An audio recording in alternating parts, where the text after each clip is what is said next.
Hello everyone.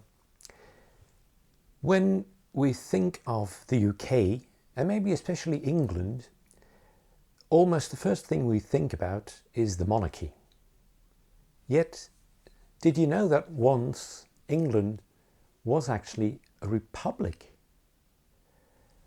Okay, it was a fairly short period, less than 15 years, and really it wasn't so much a republic as a dictatorship.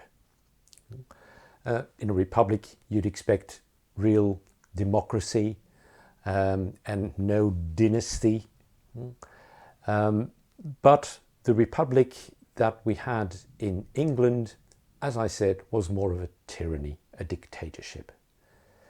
But let's first try to sketch the situation. Let's have a look at the background.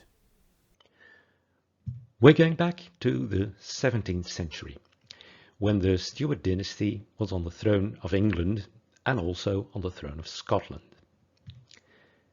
King Charles I did not get on well with Parliament, which tried to limit the power of the monarchy. Charles, however, saw himself as an absolute monarch by divine right and did not want to share his power with Parliament. Eventually, in 1629, Charles dissolved Parliament and ruled without the House of Commons and the House of Lords for 11 years.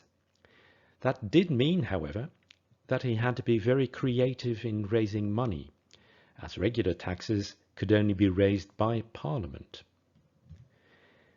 In 1640, he was forced to recall the parliaments, both in England and in Scotland, as he, and by extension the country, was essentially bankrupt.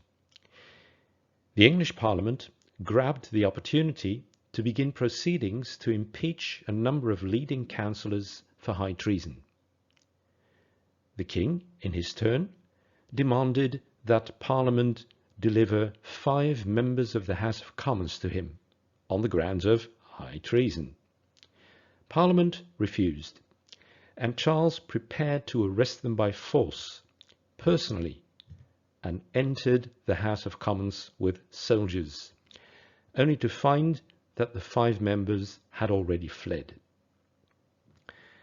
This action by the King was the last straw, and both Parliament and the King raised armies.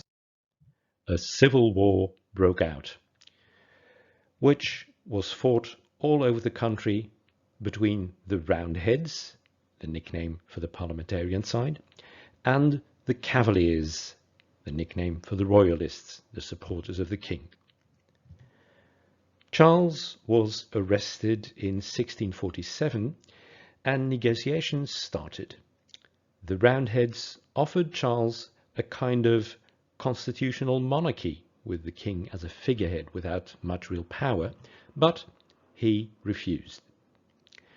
Parliament wanted to negotiate further, but Oliver Cromwell, one of the most important generals of the Roundheads, felt that the time for negotiations was past.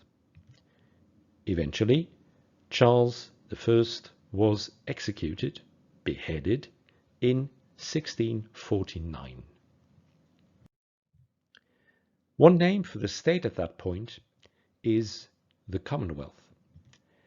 It is essentially a republic, with Oliver Cromwell at its head, and as such we also refer to that time as the period of the Republic. In 1653, Cromwell was made Lord Protector, and the country was also called the Protectorate. In fact, Oliver Cromwell became a dictator, with possibly even more power than the King used to have.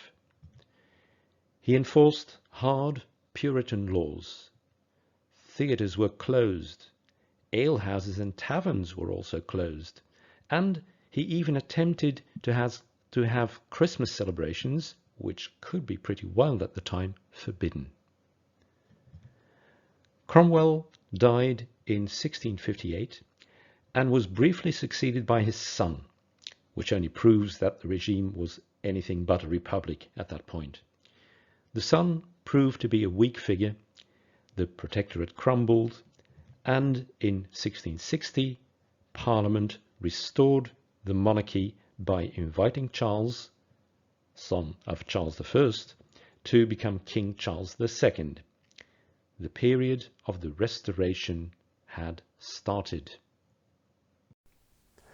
All right, so now you know all there is to know about that republic, or the Protectorate, or the Commonwealth. Hope you found it interesting. Please hit like and subscribe, and I'll see you next time. Bye bye.